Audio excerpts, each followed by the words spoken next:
Blake, hurry up. It's time to start the show. Hey, everybody. Welcome back to another One More podcast.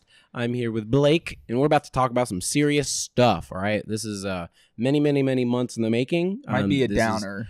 Definitely a more... Depending on how you look at it. That's very true.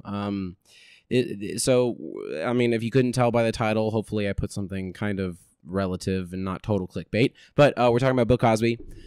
He had just been, I guess, of the time that we recorded this, he has been officially sentenced 3 to 10 years in prison. And I really think this is like not to say this is a good thing, not to say this is a good thing or a bad thing, but this is a very significant thing. Yeah. Because just a little bit of quick catch up / history. Cosby, I guess you could probably consider to be one of the first proponents of Me Too, the Me Too movement.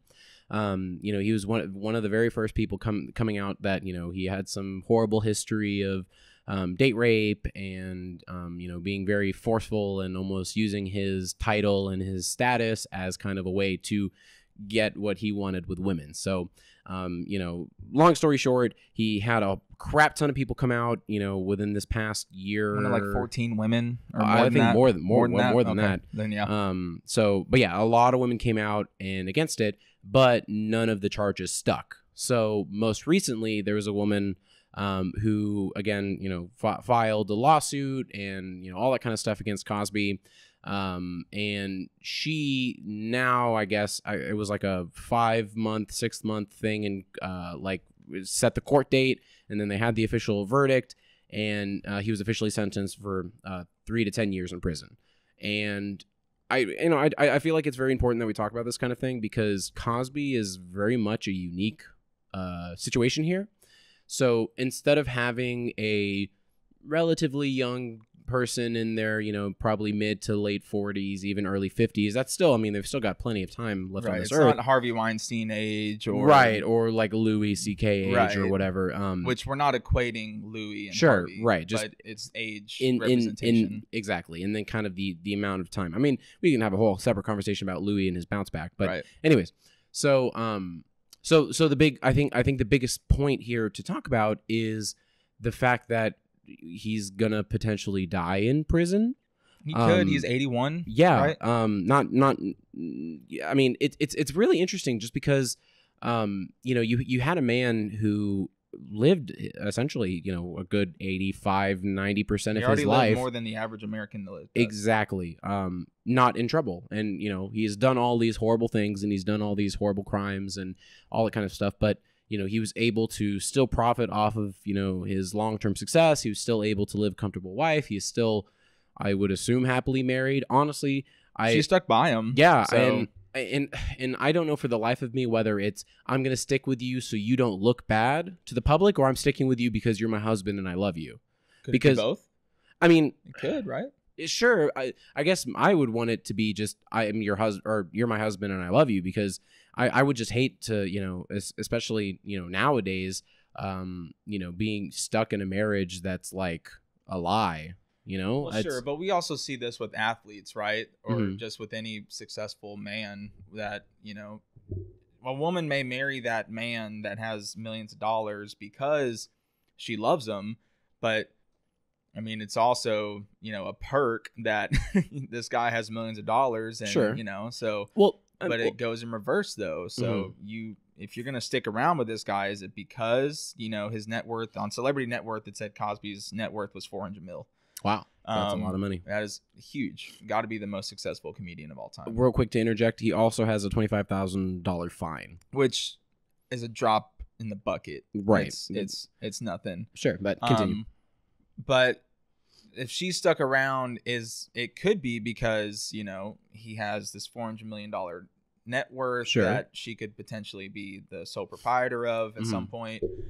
Or, she took the Hillary Clinton route and said, you know what, that's my man, that's my guy, whatever, and I'm a ride or die chick, and that would be definitely a very astonishing thing to see, where even like let's say I was actually talking to Cole about this earlier today. You know, what let's say theoretically 20 years pass, you know, unfortunately Cosby, well, fortunately, unfortunately, I'm not going to say anything about that. He passes and his wife passes with him as well. And the 20 years later, we have a memoir. So he has this book and he has, you know, the whole, the tell all of what happened. I mean, you know, he probably had a ghostwriter for it and was going to give all the proceeds to his family. So this book comes out.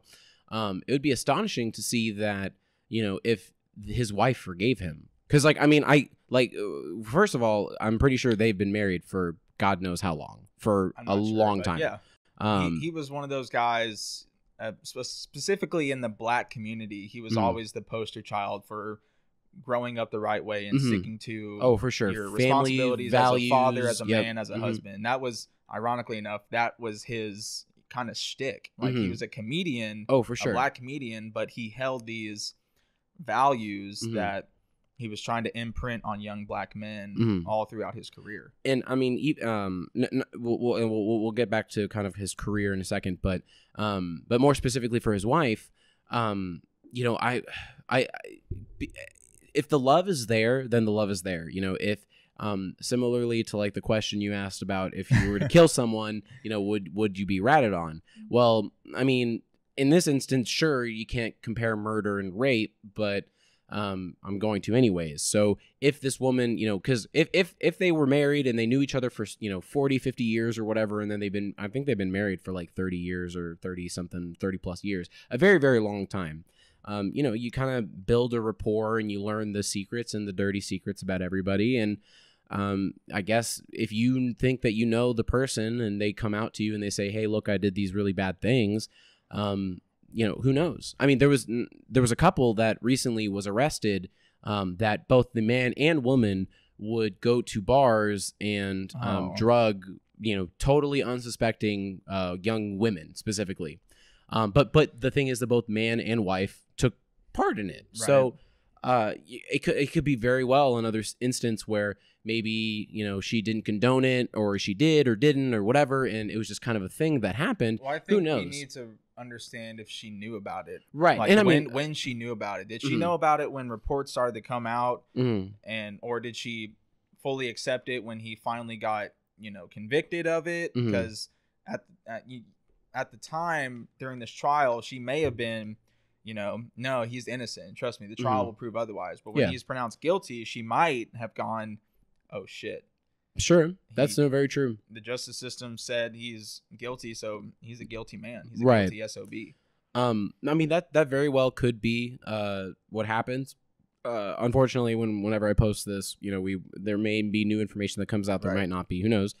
But no, I think it's very strange to see that. Now, circling back to kind of the Cosby specifically, I grew up watching Cosby. It was not the Cosby Show. You know, I was familiar with like his comedy and stuff like that. But more specifically, I watched Fat Albert. Growing up, you did? I very much did. The cartoon? Yeah, the cartoon. No, the movie, I didn't even see the movie. Keenan Michael something. Was he in that movie? Keenan Thompson, the big black dude on SNL. I don't know. He was in Good Burger. He was the fat Good okay. He played Fat Right. Albert. Of course, you have to do Good Burger. Anyways, I watching that show, it's crazy to think that you know, you're this guy trying to promote good morals, good values, the relationships that you have and the friendships that you have, and like, you know, I mean, it was always Fat Albert does a thing, and then other people react to his thing, and then Bill Cosby's like, well, Fat Albert got himself into a sticky situation. What's going to happen? Blah, blah, blah. You're going to have to blah, blah, blah. And I'm like, you know, I'm learning, you know, how to be a good person from this man. And I'm learning, you know, how to handle certain situations and reactions and stuff like that. And I'm learning all of this from Cosby. So really, I guess the question that I'm kind of leading into, and we've had this conversation back and forth, you know, does what a person does, I guess that's repetitive, sorry, in his private life, essentially counteract or invalidate what they have said in either their work or their art or any kind of support that they've done, you know, and I don't know specifically if he's donated to charities, if he's put, thousands and thousands of dollars in charity and he's backed charities and he's done all this good work, then does him coming out as a rapist essentially, or a sexual predator? No, he's a rapist. Well, right.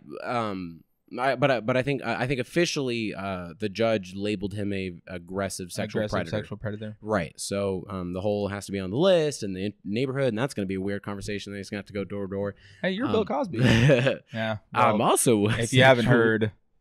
Yeah. Yeah. Yeah. You know. I'm not. I don't even have to say it. No, you legally have to say it. I don't want to say it. No, and so and he has to go see a therapist or something once a month about it as well, I think. And there are some other stipulations for him. But does that invalidate everything? Does that, because he said that, should you not listen to him? Should you say, you know what, Mr. Cosby, I'm not going to listen to you anymore, or I'm going to forget everything you've taught me, or I'm going to disregard everything you've done for me or my community or my family? Well, I don't think it does. Funny enough, I was watching Jordan Peterson lecture last night with my dad. He was talking about existentialism and Nietzsche and basically the existential psychotherapy. What he touched on was existentialists view your character based on how you act, not by what you say. Okay. And at that time, that was hugely, important and influential. Mainly Jordan argued from a religious standpoint, because you had the Catholic Church and you had the Protestants and the Pilgrims at the time. Maybe it wasn't Pilgrims at the time, preaching all of this stuff, but they weren't acting on it. And then the existentialists came in and said, well, it's about how you act. What you say doesn't matter as much as how you present yourself and how you act in the world that you live in. Okay. But it'd be like, I don't think if Bill Cosby's, which he did say, stick by your woman, treat women with respect. Right. You messed up there. Right. Father, stay with your kids, work hard, be loving to each other. What are the 3 rings of marriage? Right. I never watched Fat Albert growing up. I remember seeing clips of Little Bill, but that was it. That's my only connection with Bill Cosby. And my mom showing me Kids Say the Darndest Thing clips on Facebook. That's all. That's my only reference for Bill. So this is kind of a more separated thing for you. It's not as, to me, conflicted. He didn't set a foundation for morals or ethics for me growing up. That was Batman. That was okay. That's what gave me my morals as a kid. And, Batman. I mean, I didn't mean to imply that he shaped who I am. Right? No, I don't think that. No, I'm totally broken up, man. I've really gone. I've taken long walks and I've listened to music and across the river. Yeah, looked kind of gazingly out in the rain, and I've done all that. No, I don't think it does, and I think whenever we were having this conversation last October. When we were first starting this thing up, I said some really aggressive things towards these men that are doing this. Yes, I remember that conversation. I don't take back what I said. I still think they're pieces of shit. Sure. And I still think that they should be castrated or killed. Okay. However, what they did on this earth, the good things, you can take. You can accept those as for what they are. They were good things that were taught.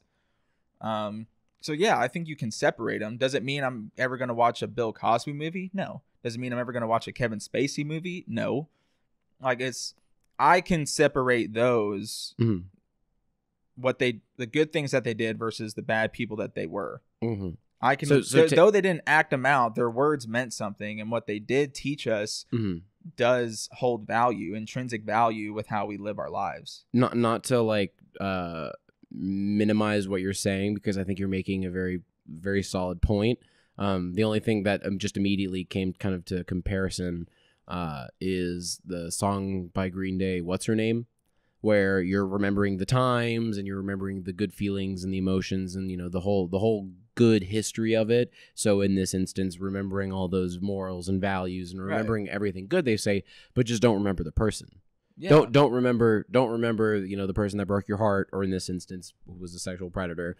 But I think there's something specific though that we have to look at with just this whole movement, where it's become really binary, or not binary, but up front and black and white. Like you are, I mean, you can say it's binary, but it either somebody did something and you immediately have to detach yourself from every single thing that person has ever done, ever said, or, whatever footprint they left on this earth, you have boycott. To completely retract. Which some of that I understand. I understand you not wanting to give money to a person that has done this kind of thing. It's like when people were boycotting Chick-fil-A because of their stance on gay marriage. I understand that, and you have every right to do that. But we also need to understand, and I remember watching a Chris Stuckman video about this because he was talking about a movie director that was in hot water, but he still went and saw the movie because there were other people involved with that project. Speaking of total quick tangent, James Gunn for Guardians of the Galaxy 3, apparently they're still using his script for the movie. They're just going to use. Well, they own the rights to the scripts. No, I know. I think that's another interesting one though, because that got me torn between I'm very anti-PC and comedians should say whatever they want, but at the same, I understand why Disney did what they did, why they fired him. I don't think they should have because they were jokes. Right. But when that picture came out about him at a pedophile party, or it was like a Halloween party. Yeah. Did you never see that picture? It was him. I would assume it's a joke. Yes. It's for humor. It's the same. I put it on the same lines as a Catholic raping a kid joke. Well, it was actually funny. You see these tweets and you see these pictures and stuff as like obvious humor. Some people were saying kind of in the thread for this article was they were gonna see what they were gonna do about Sarah Silverman because she does the voice of the little girl in Wreck-It Ralph. And I mean, just look at any of her stand up. No, it's very raunchy. Oh, for sure. Like even almost to the point that it's like worse. It's like someone that over cusses, that exactly. has to say the F word with everything. Right. And then it's like, are they going to kick her off of the project, or what's the difference there? See, that's dangerous. I think you're walking on really dangerous grounds there. And you know what else we're not walking on? Bill Cosby. We need to get back on that. Yes, I didn't. I mean, like, no, enjoy that. I want to make sure that we're. But I think Bill Cosby's situation is very specific because this is the first time, because I know Harvey Weinstein's trial is still going on, but this is the first time that the Me Too movement, at least that I know publicly, has brought on actual charges. Oh, okay. Other than that, it's just been he said, she said, like the whole Kavanaugh thing that's going on. It's been, well, she said this and he said, no, that never happened, because statute of limitations does exist in this country. Right. And so most of these incidents happen after the statute of limitations are up. And so, but this is the first case where somebody has actually been convicted of those said crimes. And so I think that sets a precedent and also something that we need to take very seriously when it comes to accusing somebody or bringing out allegations. Right. Now it's possible for someone to go to jail and their life, not publicly, but their private life is also completely screwed as well. Whether, if the justice system declares somebody guilty, awesome, I'm on board. Let's lock them up, throw away the key. Right. I get that.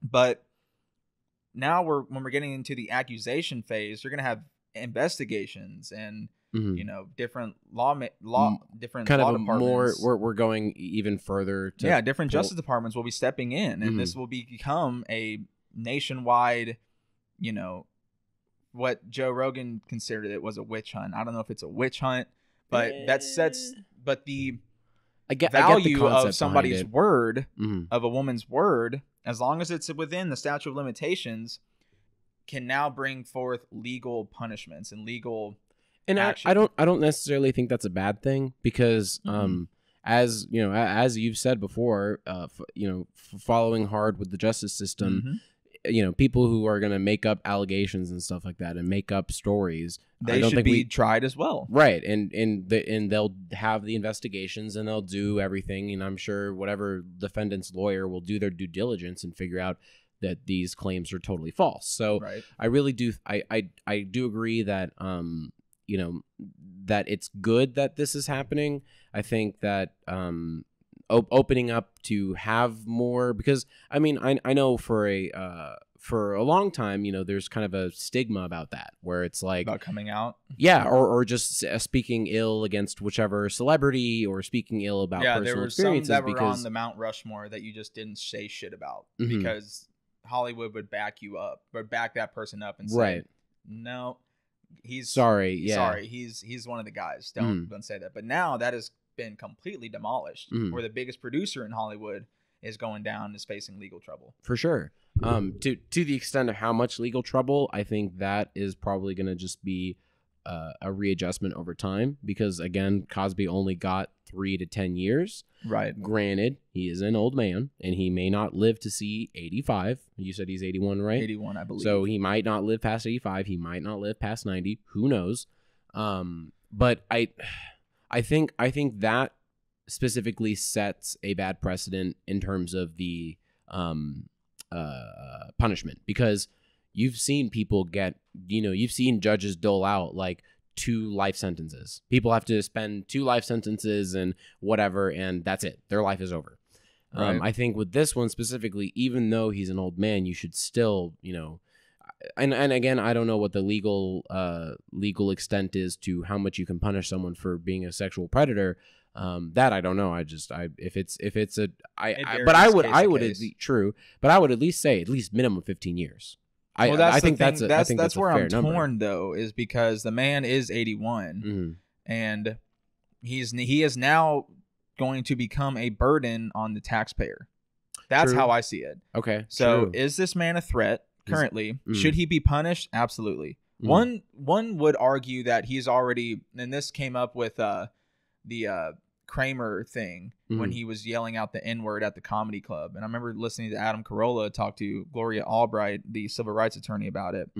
And Adam argued that he shouldn't face legal trouble for saying the N-word because his career is already over. Sure. Some would say that that's punishment enough.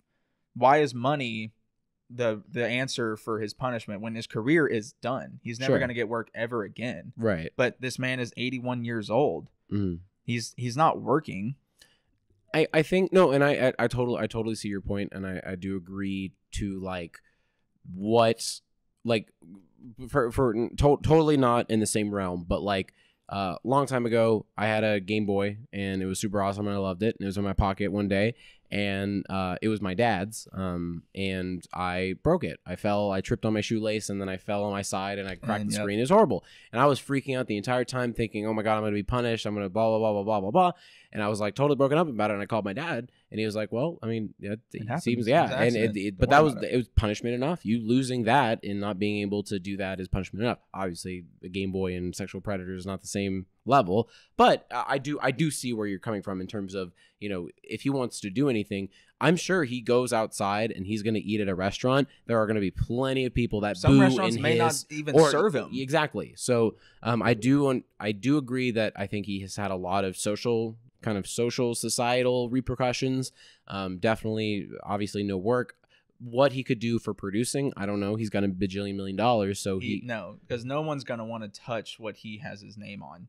True. That's true. Want to. Remember, we were discussing that you said, and I agree with it, that Louis'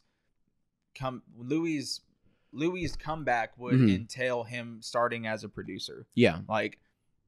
Getting in the door with producing, and if that does well, then, and nobody says shit about that, then right. Let's slowly come back into it. Yeah. No one expected for him to just show up at a New York comedy club. That's true. He went just straight into it. But I think with Bill Cosby, it becomes a point where, since you are old and you've already had that life, your social or cultural credit with society is already diminished. But you've already had your ups. It's not like somebody in the prime of their career, like Louis, was, you know, vanished or vanquished to the dark realm, right, to the shadow world. He's already had his time and on top. Now I think it's time to pay the piper. Like, we know that no one works with you because you're 81 years old and you don't do anything anymore. Sure. It's But don't you think then it would just be then more for, I guess, and I think this is a bad word, but not the best way to describe it, but I can't think of anything else right now. But don't you think he should have been punished more for the vanity of it, for just the you know, the show of it, I guess, because you're essentially saying, you know, hey, sexual predators, you can go if you've got, you know, money and you can do whatever. Doesn't that kind of, oh, there are other Hollywood executives or the other Hollywood people, oh, he only got 3 to 10 years, right? I'm gonna do that then. I think I think that the real telltale of all of this will come down when Harvey Weinstein, if he gets convicted. If he gets convicted, the man is in his 50s. If he gets convicted, let's see how many years. True. Or how much money he has to pay him. Yeah. I think Bill is a specific example where the man is 81 years old. He paid top-notch lawyers, and the judge sentenced him. And I think the judge had to have taken into account his age, because you're not going to convict an 85-year-old or an 89-year-old to 3 life sentences for a murder. Like, you're not. Well, I mean, why not though? I mean, I'm just genuinely curious, because if you can convict a man in his 20s or 30s to a double life sentence, because that's times that will account for time spent, time that you will spend in prison. When you're 89 years old, or in Cosby's case 81, 10 years from now, assuming he probably gets off on good behavior, so 7 years, unless he dies in prison, let's take 7 years at the, you know, as the average. He will get out when he's 88 years old. Like that to me is different than a 22-year-old that murders somebody or sexually assaults somebody and having to spend 30 to 40 years in prison, because that's time that you will be spending in jail. Right. Cosby is so fucking old that what harm can you do? Because that's another thing that goes into a judge's ruling, is what harm will he do to society if this sentence doesn't follow all the way through. He's 81 years old. How much of a menace to society can he be anymore? A 22-year-old that sexually assaults a 16-year-old girl. That makes sense. Doing 3 to 10 won't make sense, because because in 10 years he's at it again. He still has the potential to be a menace to society.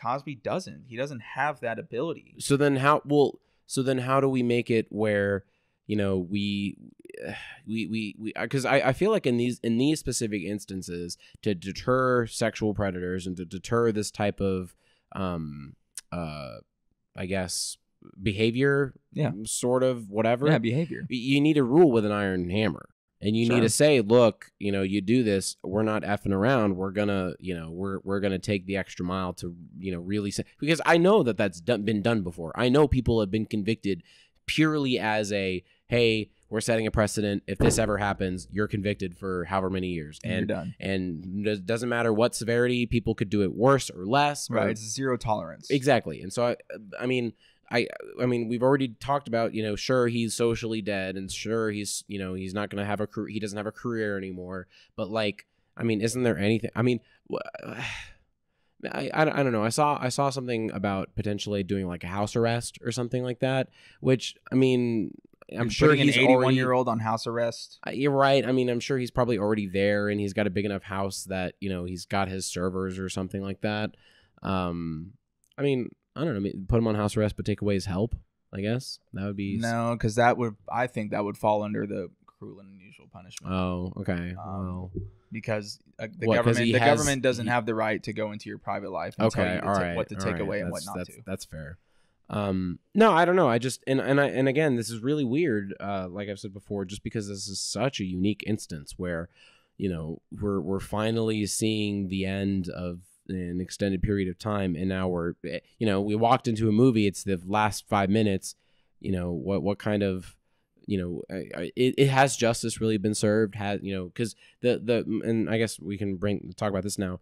The woman that the accuser, she put out, and I haven't read it unfortunately, but she put out like a 5-page essay detailing and talking specifically about how this man pretty much ruined her life. Sure. Where she had to, with the legal battles and the repercussions and the emotional damage and all that kind of stuff put into just this one fixation. Plus, on top of that, I forgot to mention at the beginning as well. Originally, he was going to have he had 3 charges stemming from sexual assault and whatever and aggravated behavior and stuff, but they were able to talk it down to just 1 charge, and that's the 1 charge of 3 to 10. So maybe then this is an example of just how much power a famous person can still have over our justice system.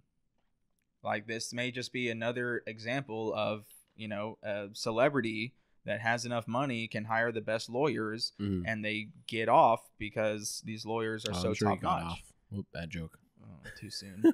Very too soon. Like, I think you see this with athletes, you see this musicians, actors. They have the means and the funds in order to reduce sentence or to reduce the amount of money that they have to pay. True. Like, this may just be another example of that, but we're all caught up in, thank God he's finally going to prison, that we don't see the inside where no, he should have gotten a life sentence for it, but it's Bill Cosby, and he's got Bill Cosby money, and he's got Bill Cosby credibility. True. So it's I don't know. It seems I could see that. No, I agree. I don't know. It's just kind of a weird.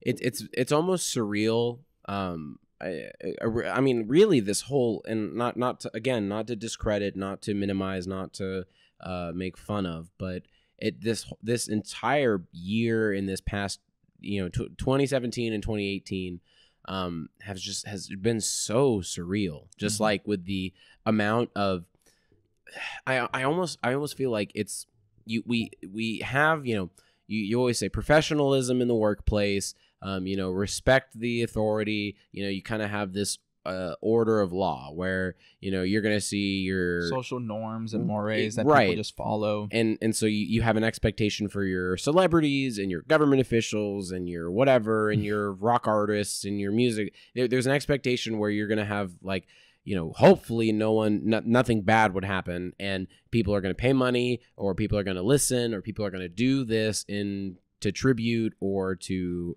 help out these, I guess, higher status individuals. But I mean, the crazy crap that has been happening, it's like almost to the point where, average Joe, who's a scumbag, got famous. And now we're seeing all of that, where all of these people may or may not have been scumbags from the beginning, or may not have developed into a scumbag. But it's just so strange to see, because I mean, you would never expect somebody of Bill Cosby's status to just be this not good person. Maybe that's a consequence of us putting these normal fucking people, strip away all the other stuff. They're just people.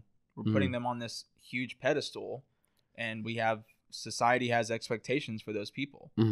And it'd be foolish of us to think that they're going to live up to those expectations. Some of them do. Some of them do. Sure. But at the end of the day, they're people. They make mistakes. They, they don't, follow through on their commitments. They're people just like you and me that make mistakes, but we put them in this world where we idolize them. And then when they make mistakes, it's magnified times 10. Well, even then, I would think that, there's an expectation for you to, not fall below that line. There's an expectation for you to say, okay, I'm famous. Okay, people are watching me now. Let's But where is the expectation coming from? It's coming from us. Sure. We expect that. Sure. Not necessarily. They may not expect that from themselves. True. It's an expectation built by us because we constantly watch shows about, Kim Kardashian and her sisters and her mom, and we're constantly watching that, putting these people as gods among men when they're just people. Yeah, and I don't know, and I guess I think it's unfair to put these people on that pedestal. Because that's got to be messed up pressure. But we've been doing that for years, yeah, forever, and a lot of people have fallen, and a lot of people stay true to that. It's nothing is new. The only thing new is that there's more light being shed on this whole operation that's going on. That's the only thing that's different. Is people have been falling, from grace and coming back up and staying above, being good model citizens, even though they're getting millions of dollars thrown at them and, all this notoriety. People have fallen and, stayed on top throughout ever since we've been, putting these people up. It's nothing's new except like I said, the magnification on these people. Now you've got a shorter leash. And you have more, especially with social media, you have a really small window of, or not a small window, but a big look on these people's lives more than you ever have before. And so all of their dirty laundry could potentially come out now. Yeah. I don't know. I think it's frustrating to kind of see this, just because, not to say that I feel like I'm just clarifying myself all this time just because I don't want to, say anything, or I guess have someone someone infer that I'd be making an assumption. But it's really disappointing to see all of this because, I guess then that was just me expecting more from humanity, expecting more and not everyone being a scumbag Scully or something. Sure. And just, you kind of put, I don't think I was just putting celebrities, as the status of gods among men. Yeah. And just, we're altruistic, we're virtuous. And right. And, I'm a very trusting individual. I've, from the first time I meet you, I'm going to 9 times out of 10 trust you, unless you give me a reason otherwise. I'm going to expect the best out of you, and I'm going to expect, to share a, significant, if I'm putting in 100%, then I expect you to put 100%. Obviously, that is not the case for everything. Obviously, there are not a lot of people who would want to do that, but I don't know. It's disappointing for me. It's not necessarily like I'm having this realization that, oh my God, life sucks and everyone's crappy. Yeah, I hope this doesn't make you a cynic on humanity. No, not at all. I mean, because you point to a number of celebrities that are good, hardy people who do everything for the benefit of humanity. So thank goodness that's still a thing, and not all of the celebrities are dirt. But again, I don't. It's a lot of processing, and it's a lot of shifting in culture, because I think maybe because we're going for more of a PC culture, and because we're kind of doing this extreme shift in societal dynamic, if that's even a phrase, you're gonna have to shake out the crap, and you're gonna have to shake out all the stuff that may or may not be lagging us behind in this new world or in this new society or whatever. I see this just as a cycle. Sometimes you just gotta, shake things up. You saw that in the 70s when Nixon was almost impeached and he resigned. You saw a shakeup in politics where all politicians are corrupt now, and we need somebody good and virtuous to go into office. We saw that in the early 2000s with the Catholic Church, which unfortunately we saw again, and now we're seeing it make its way to Hollywood, where people are realizing that you can't just get away with everything that you used to get away with anymore. Yeah. And it's not a bad thing. I think these people should be brought, to justice to the full extent of the law. Again, I don't think this is anything new. I think it's good that it's happening, and it should happen, that these people are, taken out, so to speak.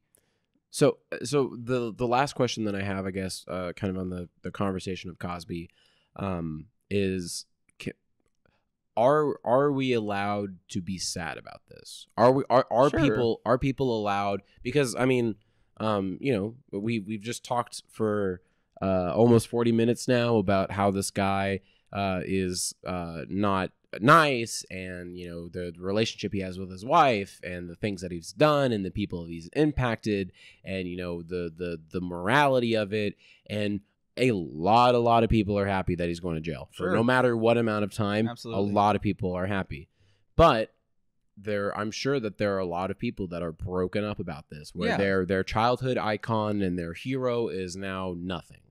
So let's take it personal. Okay. So Steve Carell, your guy, or Adam Sandler, like, of course you can be sad. He's not gonna. I don't get that's not who I'm disappointed that this guy who I idolized, who I thought was incredibly funny and smart and witty and charming, that gave me hours and hours of entertainment on The Office. Oh God. Now it's all come out. Yeah, I'm bummed out. That sucks. So damn it. So would it be fair then to say, how do I phrase this? Hold on, give me a second. Sure. Don't feel bad for the person. No, you're feeling bad because of yourself. Like, obviously we need to have empathy for the victims that were involved, but you can also, once that is gone, which I feel like it's wrong that we have to explain that we need to feel empathy or, understand the plight that these victims have gone through. Of course, it's horrible. We don't have to explain that, and I'm not going to explain that anymore. Right. But after all of that, now you realize, crap, The Office is just not going to be the same for me anymore. Because the guy behind that, he may have been talented, but behind the scenes, he was a scumbag. So don't feel bad for the person.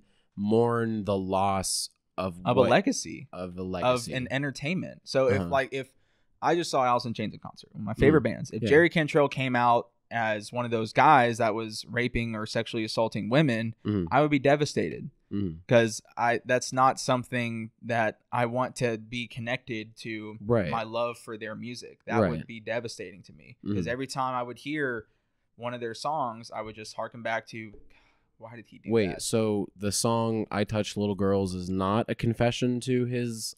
I don't. Which album are you listening to?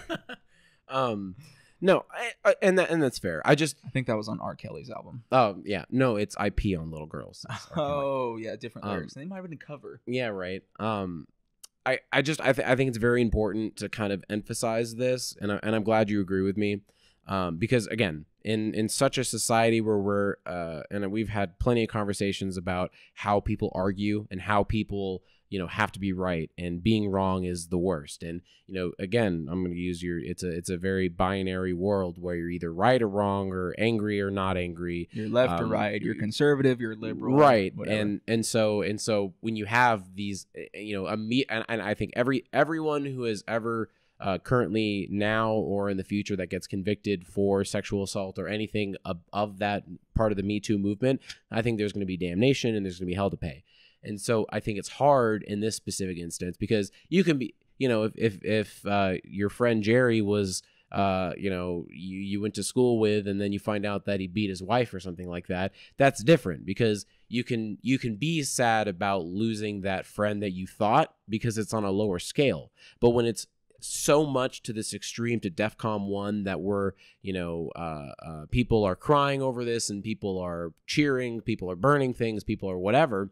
It almost kind of projects this, hey, you can't be sad about this. Sorry. Yeah, he's a crap guy and he got what he deserved. Why are you sad? You should be happy. Right, exactly. Of course he's locked up behind bars. Exactly. So I'm very glad that you agree with that it's you can mourn the legacy, or you can mourn the person that was the Cosby. You can acknowledge the talent and appreciate the talent, but at the end of the day, we all signed up for full transparency when it comes to legal matters. Oh, no, for sure. And you're not above the law. For sure. You aren't. The only thing that I am concerned, or one of the things that I'm concerned about, though, is this idea of, the victim being right 100% of the time. That does worry me, because I feel like that could potentially seep through to a jury. Because people are impressionable, and that's just how it is. You look no further than the OJ trial. But also, there is still due process in this country. And I think that needs to be taken just as seriously as any one of these allegations. Oh, I think so. I don't think we're losing out that on. We're not losing out on that at all. I think we are. Really? Yeah.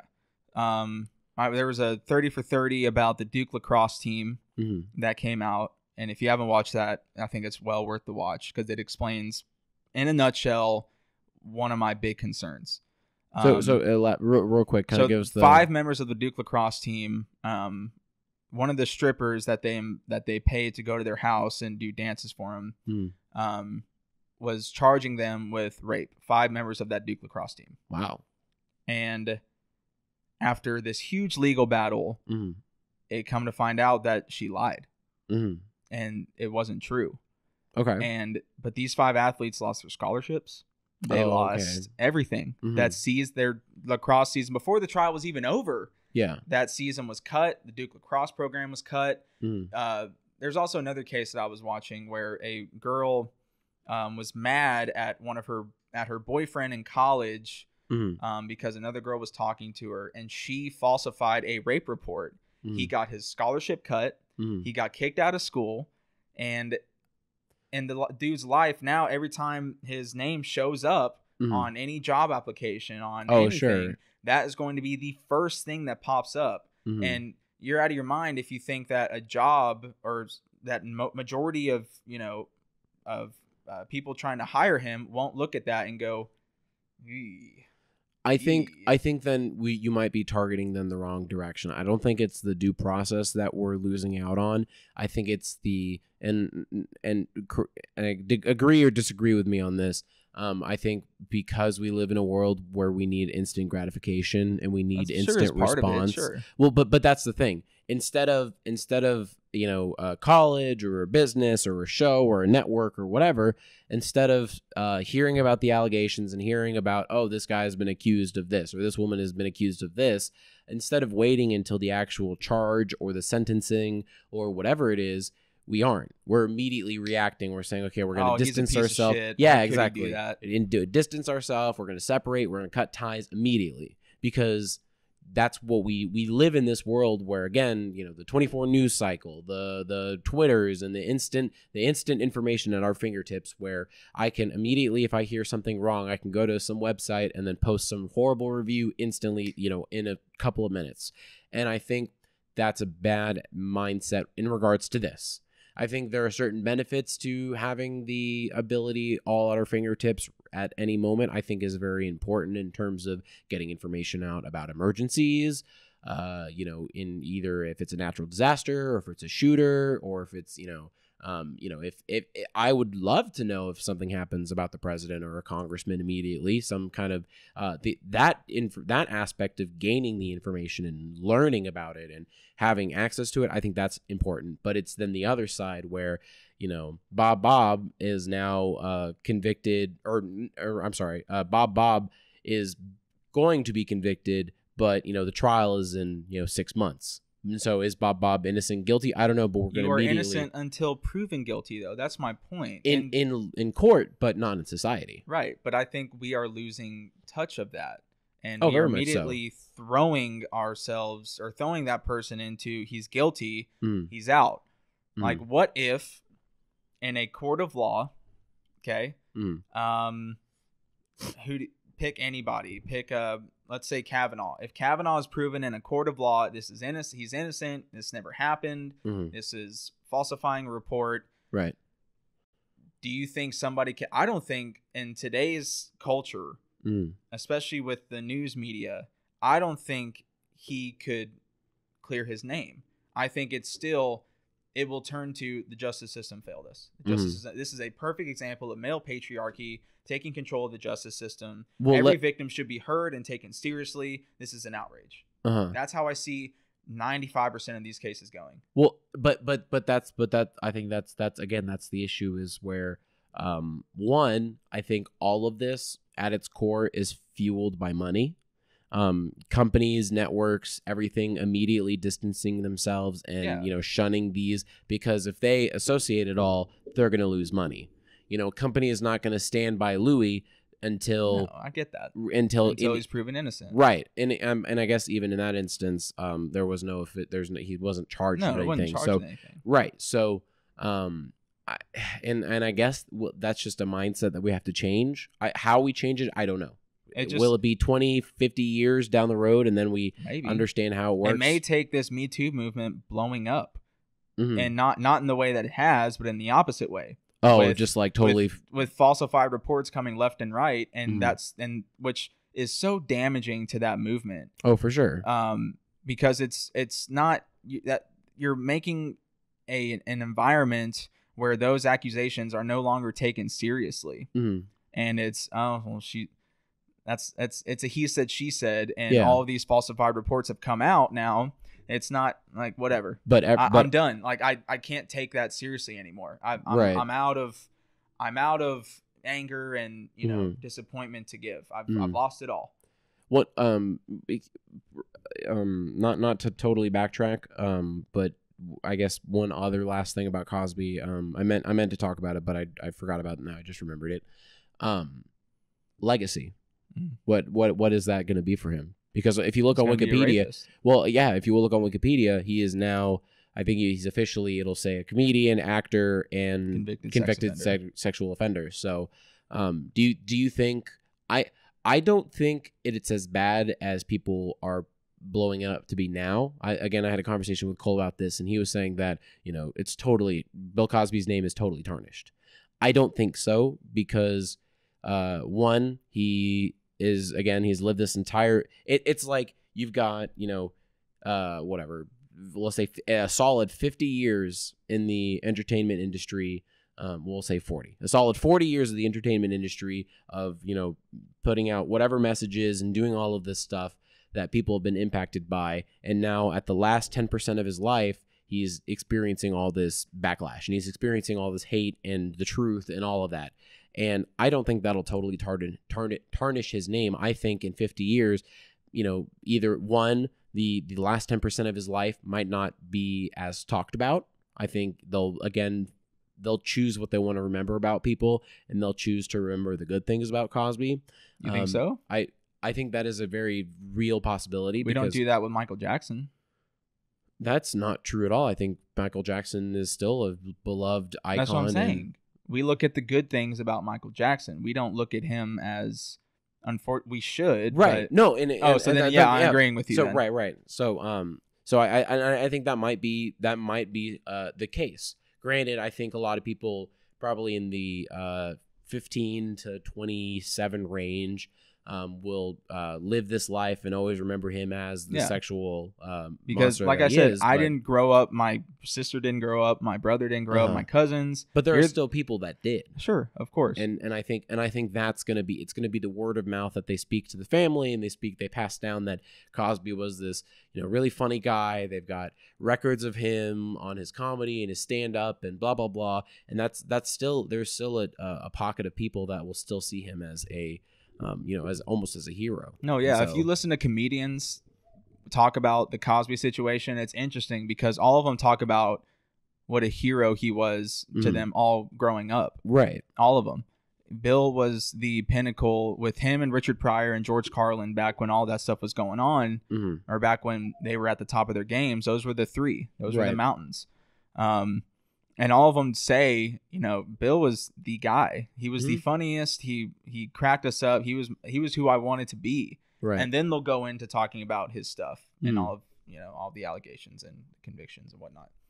So I don't think his legacy will be based around his comedy anymore. I don't. Oh, I think culture has changed. Okay. I think it's also a case by case basis. True. We talk about. Like I said, Michael Jackson, people still make jokes about Michael Jackson touching kids, but he's still referred to as the king of pop. Could you imagine if Michael Jackson did his stuff now? Oh, yeah, no, exactly. We would never hear about Michael Jackson ever again, and it would be over. So then I guess then moving forward, we've kind of stepped into... it's just a different era. I guess so. It's just... And it might change. It might not. I don't know. But I think the only thing that we do know and can say for certain is that for right now, people that are convicted or accused, you're shit out of luck right now. Yeah, even if you're innocent, I'm sorry. Oh, yeah, no. Especially for the innocent people, that's that's kind of bad. It's a bad time. It's a horrible time. It's a horrible time for to a be girl innocent. to cry rape when she wasn't, or after 2 consensual drunk adults come out and the girl says that I was raped. You put yourself in a situation where one of the things that my dad told me when I was growing up, when I turned 14 or 15, he said, son, you can talk to girls. I'm not even telling you that you shouldn't have sex with girls, but you have to understand that there are consequences for your actions, and you need to be careful because, and this is actually what my mom told me. She was like, because girls are crazy. And I'm not saying that all girls are crazy. I'm not saying that all girls will, lie. All girls are evil. That's what you're saying. I believe that's my direct quote from one of my top and bottoms. But you need to be careful, Blake, because girls, what's the phrase? Hell hath no fury like a woman scorned. It's the truth. And revenge is the best dish served cold. Sure. And it's more apparent now than ever. I get that saying now. Oh my God. Is that bad that I'm now just realizing revenge is the best dish served cold? I still don't get it. It's so instead of serving up a hot plate of revenge, revenge takes time. Revenge takes the amount of time. It's got to cool down. Yeah, first. you've got to let it frozen dinner. And then they're ruined. Well, wow. Learn something new every day, don't we? My, that's bad. I'm sorry. Why'd I have to have this realization? I never knew it. On the Cosby conversation. I guess he is still teaching us stuff. All right, that's a great note to end it on. Thank you, Blake, for talking with me about this. Thank you. Not assuming things that I say that aren't true, that are may or may not be true. But anyways, tell us what you think about Cosby. Did you grow up with Cosby? What were your experiences? Anyone in your family devastated? Anyone yourself are devastated? Do you think 3 to 10 years is enough? Yeah, talk to us about his punishment and stuff like that. Just really anything you've got on Cosby. Because I think this is kind of, like I said, I think this is a very historic moment. Yeah.